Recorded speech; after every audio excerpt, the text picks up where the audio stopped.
Ja, malo me vročina muči, ampak je šlo kar. To je malo bilo za ogrevanje, ta druga runda bo še pa bolj pogasla. No, zdaj to sem ravno želel vprašati, Rok, seveda, najprej še eno dilemo, da rešimo, iz Radencev ali iz Radenec? Ja, z Radenec, domačini pravijo. Dobro, hvala lepa, ker jaz sem Gorenc, pa sem rekel, bom vprašal v glavnem Rok iz Radenec, zdaj pa naslednje vprašanje, Rok.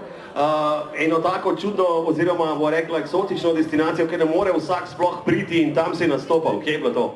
To je bilo kar dost destinacij.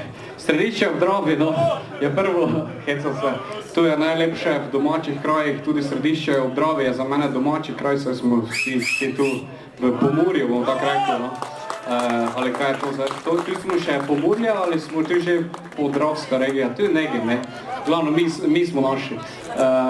Drugače pa eksotične države, moramo se zavedati, ker je dost držav na svetu, kjer še sploh ni dovoljeno voziti motorja, tako da, naprimer, Palestina je pred 5 leti začela komaj uvažati motorja in sem bil prvi mednarodni športnik, ki je tam nastopal, isto tako v Kambodži, isto tako v Myanmaru, kjer se je pred mojim prihodom nekaj let pred končala državljanska vojna, tako da sem že bil v res ekstremnih lokacijah. Najbolj pa je bila tista, ki jo že en čas ti ponavljaš po mikrofonu, Himalaja.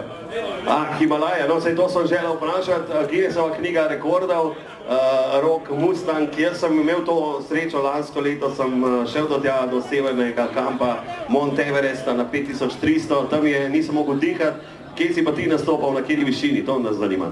Bilo je 3664 metrov. Bilo je res za mene, ko smo tu v nižini doma, res ogromna razlika, ne, že se vidi to, ko težko dihaš, naprimer, tu zdržim 20 minut, kakšno minutko več manj, tam pa po 5 minutah sem že kazal, da ne gre, ne, in je bilo zelo težko zdržati 20 minut. Motor ima 30% manj moči zaradi redkejšega zraka.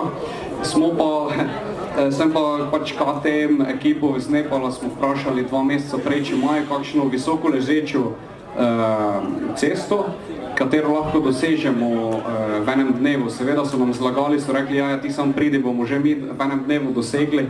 Realno ta pot je dosežena v 2-3 dneh z vožnje z avtom, mi smo jo dosegli v 17 urah, neprestalne vožnje in tudi, naprimer, zgodilo se je to, da je bila pred nami cesta porušena in smo mogli čakati 1 uro, da so zgradili cesto na prelazih, da smo lahko nadaljevali, tako da bili so res ekstremni pogoji, da smo prišli in kar naenkrat sred Himalaja na novo asfaltirana cesta, takšne se v Sloveniji nimamo. Ja, so videli te ceste.